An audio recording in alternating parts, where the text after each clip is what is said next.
Our Prophet ﷺ said, when anyone of you pray or want to make dua, let him begin by praising Allah subhanahu wa ta'ala, then let him send blessings upon the Prophet ﷺ. After that, let him supplicate or let him make dua whatever he wishes. Umar ibn Khattab radiallahu ta'ala anhu, he said, dua is suspended between heaven and earth and none of it is taken up until you send blessings upon your Prophet ﷺ. The best category of sending blessings upon the Prophet ﷺ is at the beginning of the dua, in the middle of the dua, and at the end of the dua. It is like the wings for the dua with which it soars up to the sky. The second category is sending blessings upon him at the beginning and end of the dua. And the third category is sending blessings upon him at the beginning of the dua. So let's say you are sitting in your room or anywhere in the middle of your home, and all of a sudden you remember that one of your friend is sick, suffering from high fever, and you want to make dua for him or her. So you can normally raise your hands and praise Allah subhanahu wa ta'ala and then offer salutations to Prophet sallallahu alaihi wasallam. And there are various ways to praise Allah subhanahu wa ta'ala and offer salutations to our Prophet sallallahu alaihi wasallam. For an example, you can say Allahumma rabbana wa lakal hamd hamdan kathiran tayyiban mubarakan fi. You praised Allah subhanahu wa ta'ala. And for sending salutations to our Prophet sallallahu alaihi wasallam, you may say Allahumma salli ala Muhammadin wa ala ali Muhammad kama sallaita ala Ibrahim wa ala ali Ibrahim innaka Hamidum Majid, and so on. And then say your duas like, oh Allah, cure my friend who is suffering from illness, oh Allah, grant him cure or grant her cure, and so on as your wish. And raising hands in dua is not mandatory, but it is highly recommended and it helps getting our dua answered, because the Prophet ﷺ said, Allah subhanahu wa ta'ala is generous and Allah subhanahu wa ta'ala is bashful to return your hands empty when you raise them for dua. So we should raise our hands, and there is no problem in raising hands in general things while making dua.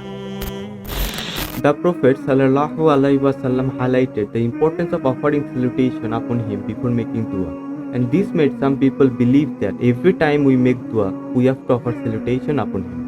But if we observe the sunnah of Prophet ﷺ and the way he used to make dua, you will find that there are two types of dua.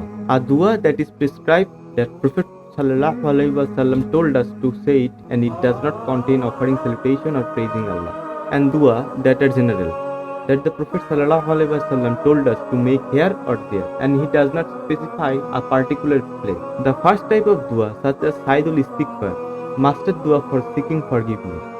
So in this type of dua, there is no praising Allah or offering salutation on Prophet ﷺ. So we understand that the prescribed dua are offered without praising Allah or offering salutation upon Prophet ﷺ. But as for general dua, such as in between adhan and ikama, in the last third of the night, when it rains, before breaking the fast, and some more, you will raise your hand, praise Allah and offer salutation to Prophet ﷺ and then say your dua. Now what about if a person is in prayer? Well, we know that there are two places in prayer that are highly recommended for making dua. One is in sujood. You are encouraged to make dua here because Prophet ﷺ said the closest one of you is to Allah is when he is in the prostration position. So choose whatever dua you want and you will be answered. And the second place is after the last tashahud or the last sitting in the prayer, before you complete your salah by offering salam. It is recommended to make dua, and it was directed us to say by Prophet ﷺ. Here, it was never reported that praise Allah or offering salutation upon Prophet ﷺ.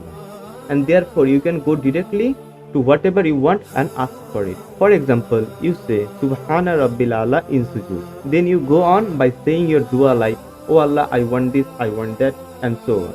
It is not compulsory, but if you make dua here in sujood, your duas will be accepted, inshallah ta'ala. And Allah subhanahu wa ta'ala knows the best.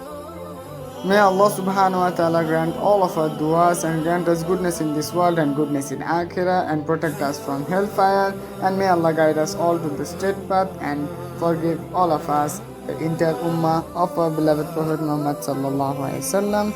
Ameen.